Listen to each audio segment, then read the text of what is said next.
Bienvenido, hermanos, a nuestro canal aquí en YouTube. Mi nombre es José Pereda. Yo soy el pastor de la Iglesia Bautista en Cristo aquí en la bella ciudad de Miami. Queremos compartir con ustedes una serie de estudios escatológicos, que la serie va a ser larga, pero la vamos a tomar en pequeños bocaditos, a pequeños videos para que así usted pueda dedicarle su tiempo, aunque sea algunos de estos videos.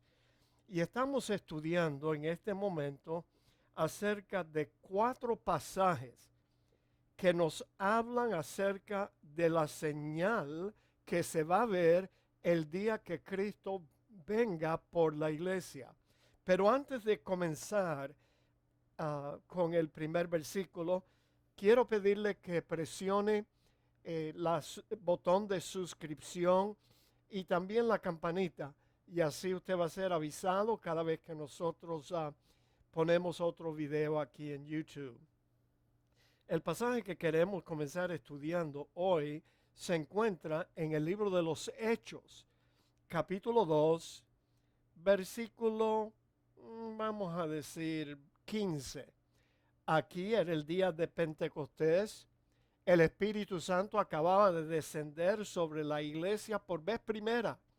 Nunca antes un grupo de creyentes había sido sellado, todos, con el mismo Espíritu. Y entonces las gentes los oyeron hablar en otros idiomas y bueno, Pedro fue el primero que dio un discurso ese día. Y entonces en el versículo 15 del capítulo 2 de los Hechos, allí Pedro dijo: porque estos no están ebrios como vosotros suponéis, puesto que es la hora tercera del día. Mas esto es lo dicho por el profeta Joel.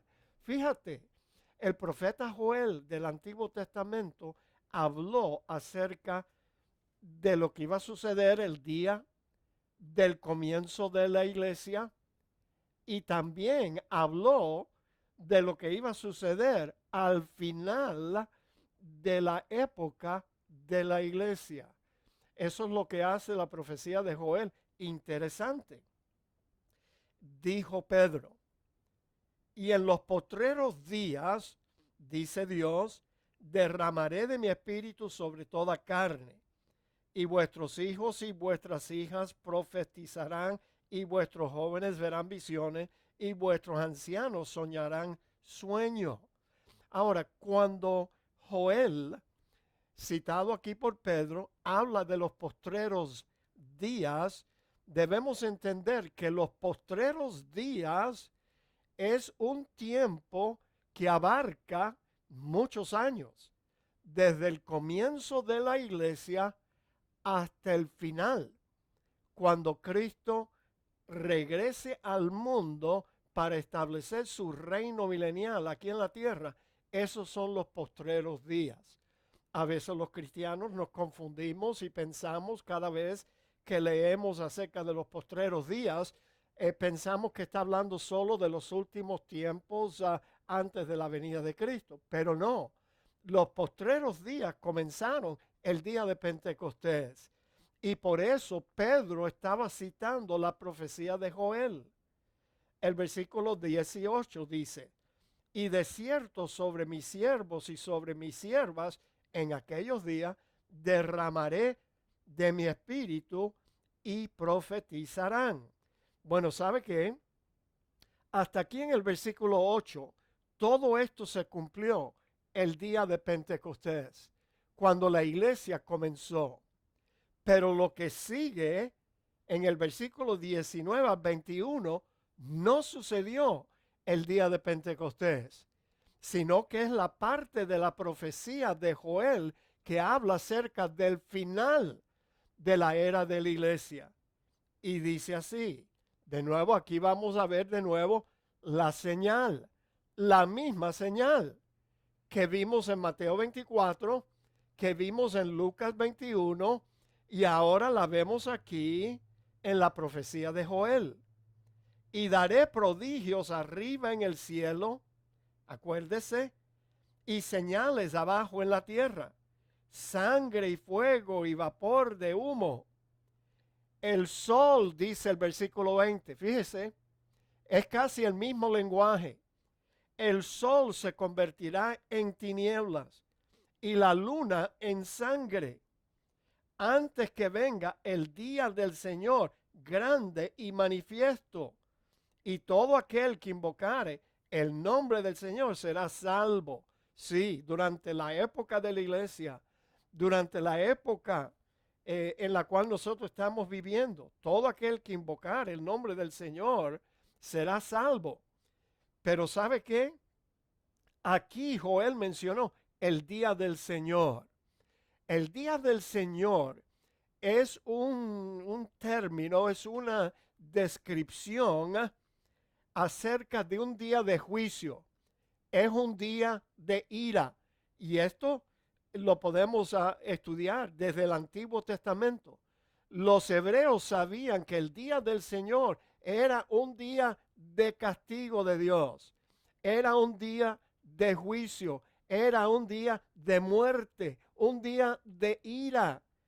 Y bueno, ahora aquí es mencionado por Joel con la misma señal del Hijo del Hombre, de la venida del Hijo del Hombre. Ahora, ¿qué relación tiene el día del Señor, que es un día de juicio, un día de ira, un día de muerte? ¿Qué relación tiene el día del Señor con la venida de Cristo por la iglesia? Ahora, ¿cómo sabemos que aquí Joel estaba hablando de la venida de Cristo por la iglesia? Bueno, mis amados hermanos, vemos aquí la misma señal de su venida, la misma señal. El sol se convertirá en tinieblas, o sea, el sol no dará su resplandor y la luna o el sol no va a brillar y la luna no da su resplandor. Es la misma señal aquí. Antes que venga el día del Señor grande y manifiesto. Mis amados hermanos, ¿cuál es la relación entonces? ¿Qué relación tiene el día del Señor con el arrebatamiento de la iglesia? Fíjese, esto es fácil, no tenemos que rompernos la cabeza. El mismo día que el Señor levante a la iglesia en el arrebatamiento, ese mismo día va a comenzar el día del Señor, el día de la ira de Dios, el día de juicio, el día en que Dios va a revelar su ira contra toda impiedad e injusticia de los hombres que detienen con injusticia la verdad. Entonces se da cuenta.